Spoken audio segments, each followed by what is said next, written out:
गांव के पास एक बड़ा जंगल था। उस जंगल में खरगोश, बिल्लू और कछुआ मोती रहते थे। दोनों पहले अच्छे दोस्त थे, लेकिन जब से पहली दौड़ में कछुआ जीत गया था, तब से बिल्लू थोड़े जलन में रहने लगा। बिल्लू अक्सर कहता, उस दिन मैं सो गया था, वरना जीत तो मेरी थी। अब अगर दोबारा दौड़ हो तो मैं जरूर जीतूंगा। मोती मुस्कुराता और कहता, कोई बात नहीं बिल्लू, पर दौड़ में जीतने के लिए तेजी से ज्यादा जरूरी है निरंतरता और ध्यान। एक दिन जंगल के जानवरों ने कहा, चलो एक और रेस कराते हैं, लेकिन इस बार सिर्फ दौड़ नहीं, बीच में कुछ काम भी होंगे। रेस के नियम बनाए गए। 1. जंगल की शुरुआत से नदी के किनारे तक दौड़ लगानी है। 2. रास्ते में एक जगह झरना है जहां एक गिरी हुई पुलिया को पार करना होगा। 3. फिर एक पेड़ से गिरा फल उठाकर फिनिश लाइन तक ले जाना होगा। बिल्लू बोला, बस इतनी सी बात, ये काम तो मैं 2 मिनट में कर लूंगा। मोती ने चुपचाप सिर हिलाया और तैयार हो गया। रेस शुरू हुई।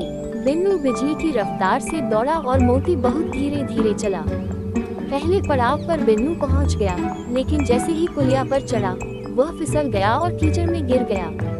उसे निकलने में थोड़ा वक्त लग गया। वहीं मोती धीरे धीरे पहुंचा, ध्यान से देखा और एक मजबूत पत्थर से सहारा लेकर पार कर गया। अब दोनों पहुंचे पेड़ के पास। पेड़ से एक बड़ा सा फल गिरा हुआ था। बिल्लू ने उसे उठाया, लेकिन फल इतना भारी था कि उसे संतुलन नहीं बन पा रहा था। कभी इधर गिरता, कभी उधर। मोती ने भी फल उठाया, लेकिन उसने एक बड़ी पत्ती फाड़ी, फल को उस पर लपेटा और उसे खींचते हुए धीरे धीरे फिनिश लाइन की तरफ बढ़ा। बिल्लू जल्दबाजी में फल को कई बार गिरा चुका था और उसका काफी समय बर्बाद हो गया। वहीं मोती सीधे स्थिर चाल से पहुंचा और अंत में फिनिश लाइन पार कर गया। सभी जानवर खुशी से चिल्लाए, मोती फिर से जीत गया। बिल्लू थका हुआ था, लेकिन मुस्कुराकर बोला, अब मुझे समझ आया कि केवल तेज दौड़ना काफी नहीं, सोच समझकर करना ज्यादा जरूरी है। मोती बोला, बिल्कुल बिल्लू, तेजी काम आती है अगर साथ हो समझदारी और धैर्य।